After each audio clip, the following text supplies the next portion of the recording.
Et là, c'était catastrophique. C'était catastrophique. À peine remonté sur la berge, on voyait les premières écrevisses arriver sur le spot. On éteignait la caméra, on l'a rallumée 1 heure plus tard parce que bon, pour pas gaspiller de la batterie. Il y avait peut-être, sur 2 mètres carrés, il y avait peut-être 30, si je dis pas de bêtises, entre 30 et 50 écrevisses qui étaient sur le spot en train de tout dégommer.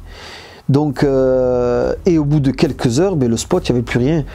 Mais à la lumière de ces informations, ça m'a donné l'idée de plutôt passer sur du fake. C'est-à-dire que là, à partir de ce moment-là, quand j'ai vu ces images-là, je me suis dit, bon, il va falloir que je voie comment ça se passe avec une fausse Tiger en plastique et avec un faux maïs en plastique. Aller poser un montage comme ça et voir si les écrevisses s'y intéressent tout de même.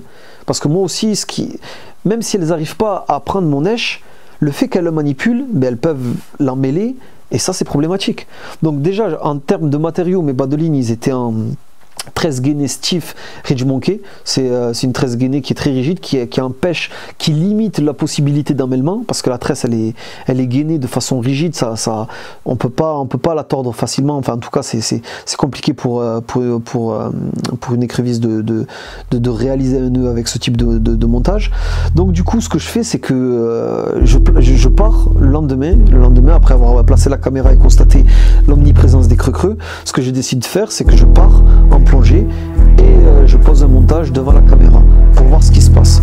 Et j'ai suivi le montage 24 heures de plus.